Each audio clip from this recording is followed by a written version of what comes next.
It was a May morning in Ouagadougou in 2025 when Ibrahim Traoré received a phone call that would change everything. Dr. Alain Ouedraogo, his foreign minister, sounded visibly distressed.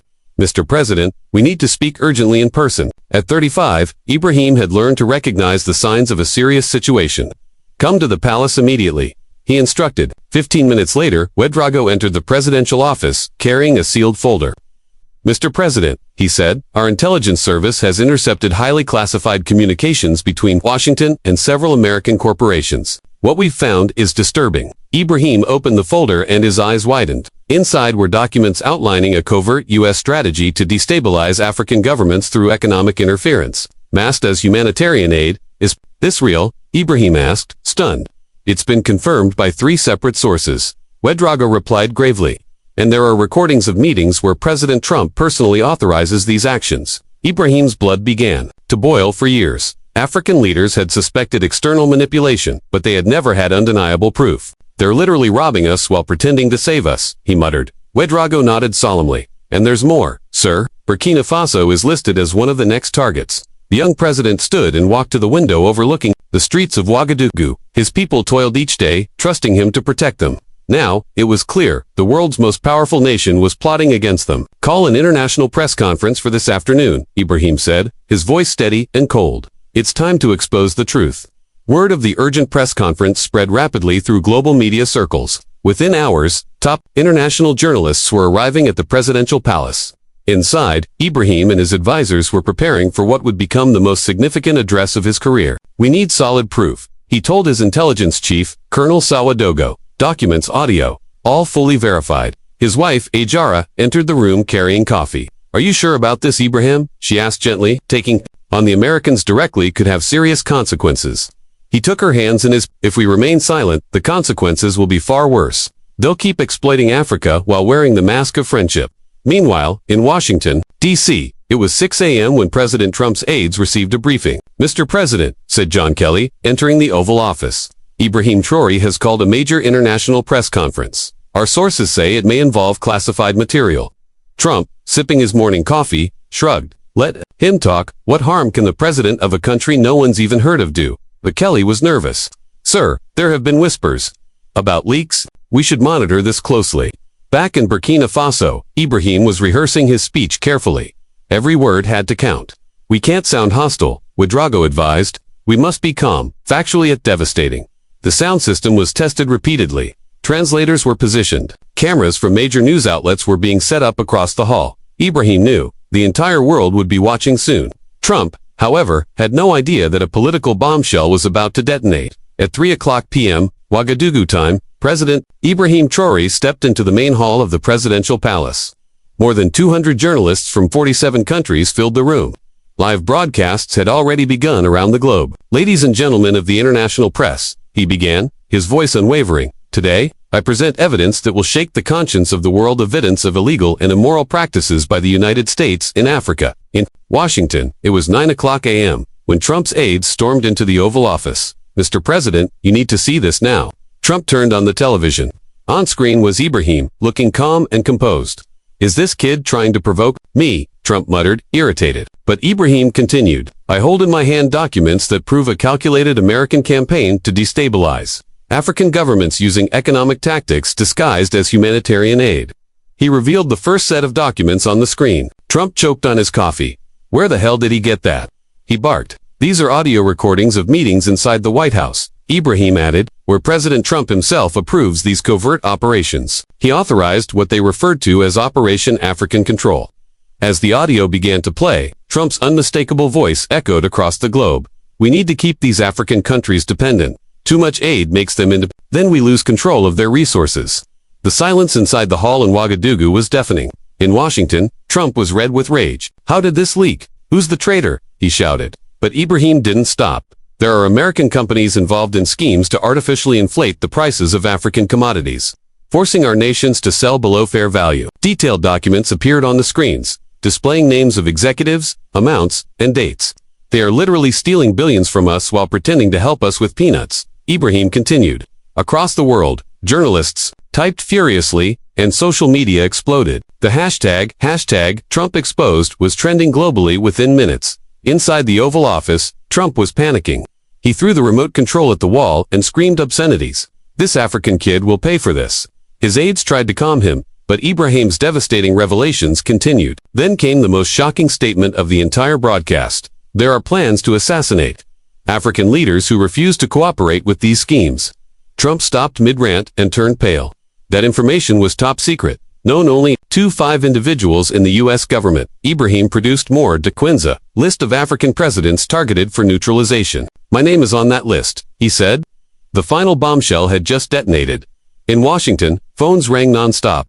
Members of Congress demanded answers. The American media descended into chaos. Trump called the CIA director directly. How did this kid get top-secret information? Mr. President, we're still investigating, but it appears we have a significant internal leak. Find the traitor, Trump growled, and destroy Traoré. He slammed the phone down. His mind was spinning. These revelations could annihilate his presidency. Still, Ibrahim remained calm. I have emails where American executives discuss how to keep Africa poor, weak, and obedient. They speak of our countries like they are personal plantations. Around the world, governments demanded urgent explanations from American ambassadors. The European Union called an emergency session.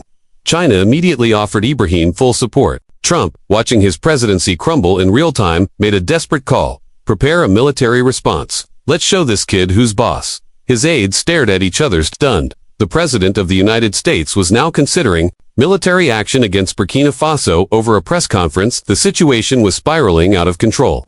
Ibrahim Traoré's revelations triggered a global political earthquake. In London, the British Prime Minister called an emergency meeting. These allegations are extremely serious. We need a full international investigation. In Paris, President Macron canceled all engagements to address the crisis. If this is true, he said, Western relations with Africa will never be the same. Back in Washington, Trump sat with his crisis cabinet. Mr. President, said the Secretary of State, half the world is demanding a response. What should we say? We deny everything, Trump barked. Fake documents, fake news, communist conspiracy. But his aides knew the truth. The recordings were authentic. The evidence undeniable. Meanwhile, in Burkina Faso, Ibrahim pressed on with his historic press conference. These actions are not only immoral, they are criminal. The United States has, for decades, violated Africa's sovereignty with impunity. He presented more evidence: secret contracts, private emails, covert strategies. They fund rebel groups, sabotage infrastructure, manipulate elections, all to control our resources. At the United Nations, an emergency session was convened. The Secretary General called the allegations deeply troubling and urged a full-scale investigation. In Washington, Democrats were calling for Trump's immediate impeachment. If this is true, declared Nancy Pelosi, we are facing the biggest political scandal in American history. Desperate, Trump picked up the phone and called Vladimir Putin. Vladimir, I need your help. This African kid is trying to destroy me. Putin chuckled on the other end. Donald, maybe it's time you learned. The world has changed. Africa is no one's backyard anymore. He hung up, leaving Trump furious and alone. With his presidency in ruins, Trump began taking increasingly extreme actions. He summoned his top military generals to a classified meeting. I want Traoré eliminated. I don't care how, he said, his voice trembling with fury. General Mark Milley looked at him. The chairman of the Joint Chiefs of Staff was stunned. Mr. President, are you actually suggesting a political assassination? I'm not suggesting it, Trump shouted. I order it. This African brat has ruined my presidency. He will pay for this. The generals exchanged uneasy glances. They had never seen the president in such a statin stable, enraged and out of control. Meanwhile, in Ouagadougou, Ibrahim was receiving messages of support from around the globe. Pope Francis personally called President Traoré. Your courage in speaking the truth is admirable. The Church stands with you in your fight for justice. The Dalai Lama sent a written message. Truth always prevails over lies. Your revelations will free not just Africa, but the entire world. At 9 a.m. in Beijing, Xi Jinping announced a $50 billion investment package for African nations affected by U.S. exploitation. Vladimir Putin followed with a statement of his own, offering military protection to any African nation under threat. Watching his international support collapse, Trump made a desperate attempt to regain control. He appeared in a live national broadcast. All Ibrahim Traoré has shown is fake news, forged documents. It's a conspiracy to destroy America. But his words lacked power. His credibility was crumbling even among his own party. Republican Senator Mitt Romney publicly stated, if this evidence is authentic, the president must resign immediately. Back in Burkina Faso, Ibrahim concluded his press conference with a historic proposal. I call on all African nations to attend an emergency summit. It's time we form our own economic union. free from external control. The audience rose. In a standing ovation, in just 24 hours, Ibrahim Traoré had become the most influential African leader of the 21st century. On the other side of the world, Trump was consumed by revenge. 3 days after the revelations, he quietly signed a top-secret executive order, Operation African Silence. Its mission, neutralize Ibrahim Traoré by any means necessary. The CIA was ordered to activate all resources. At agency headquarters, Director Gina Haspel expressed deep concern. Mr. President, launching an operation against a democratically elected head of state could have catastrophic consequences. I don't want excuses. Trump barked over the phone. I want results. In Ouagadougou, Ibrahim was fully aware of the danger. His intelligence team had intercepted U.S. communications that indicated a clear and present threat. Mr. President, said Colonel Sawadago, I recommend maximum security measures. The Americans are mobilizing. Ibrahim gave a bitter smile. It was expected. When you expose powerful people, their first response is always violence. His wife Adjara voiced her fear. Maybe we should leave the country for now. To flee now would be to betray my people. Ibrahim replied firmly. If I die defending the truth, so be it, but I will not run. Meanwhile, CIA operatives began quietly infiltrating the Sahel region. Agents with forged documents entered Mali, Niger, and other neighboring countries. The plan was complex. Destabilize Burkina Faso by triggering chaos at the borders. Use the distraction to infiltrate assassins into the country. But Ibrahim was ready. Years of fighting terrorists had taught him how unconventional warfare worked. Strengthen the borders immediately. He ordered report any suspicious movement. No delay. In Washington, the pressure on Trump intensified by the hour. A congressional investigation was launched to review Ibrahim's allegations. We need the truth, said Adam Schiff. If the president is involved in criminal operations against sovereign nations, he must be held accountable. Within a week, Trump's presidency was crumbling. Protests erupted nationwide, thousands outside the White House, chanting, Trump the traitor. Inside the administration, chaos reigned. Several cabinet secretaries resigned, unable to defend what they now believed was indefensible. Even Vice President Mike Pence considered invoking the 25th Amendment. Mr. President, Pence said in private, your obsession with Traoré is destroying our credibility on the world stage. Are you turning on me too? Trump exploded, you're all traitors. Meanwhile, Burkina Faso was no longer standing alone. France quietly sent an elite military unit to join in joint exercises. China deployed training vessels off the West African coast. Even Russia offered military advisors. It's ironic, remarked Ouedraogo. His exposure of U.S. manipulation has brought us more protection than ever. But Ibrahim wasn't stopping there. He was working on something even bigger, something revolutionary. We don't want to just defend ourselves, he told his ministers. We want to create a real alternative system. Plans were underway for a fully independent African Economic Confederation. Central banks in 23 African countries had expressed interest in forming a common currency, one free from American and European control. Trump's aides were making one last desperate move. They attempted to discredit Ibrahim through a coordinated media smear campaign. Let's label him a communist. Or a terrorist. Anything, suggested Stephen Miller. But the tactic failed miserably. Ibrahim's evidence was solid, and his global credibility had never been higher.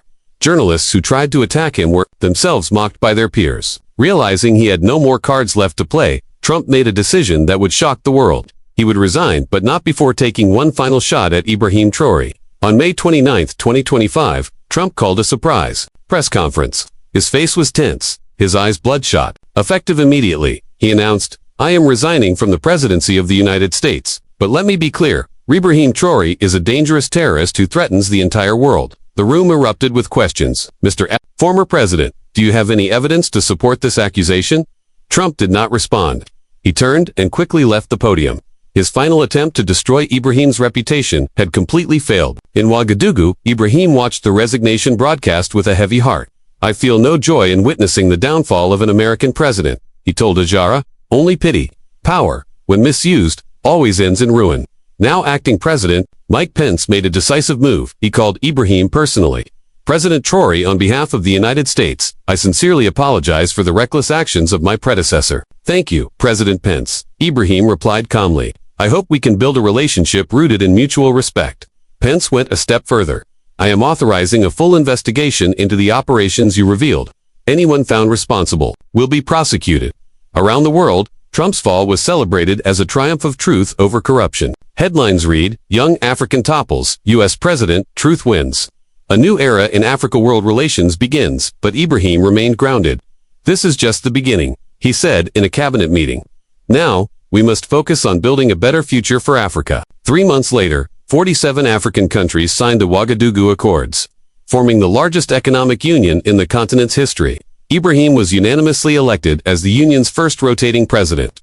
From exile in Mar-a-Lago, Trump watched the coverage with bitterness, knowing he had been defeated by a 35-year-old leader who simply chose to speak the truth. 1 year later, Ibrahim Traoré stood before the United Nations General Assembly in New York, addressing the world as president of the African Economic Union. At 36, he had become one of the most respected global figures alive.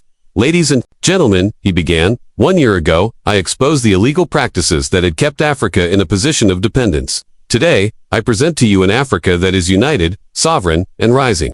The numbers told the story. The combined GDP of African Union countries had increased by 23% in just 1 year. Africa's new common currency, the Afro, was quickly becoming one of the world's most stable currencies.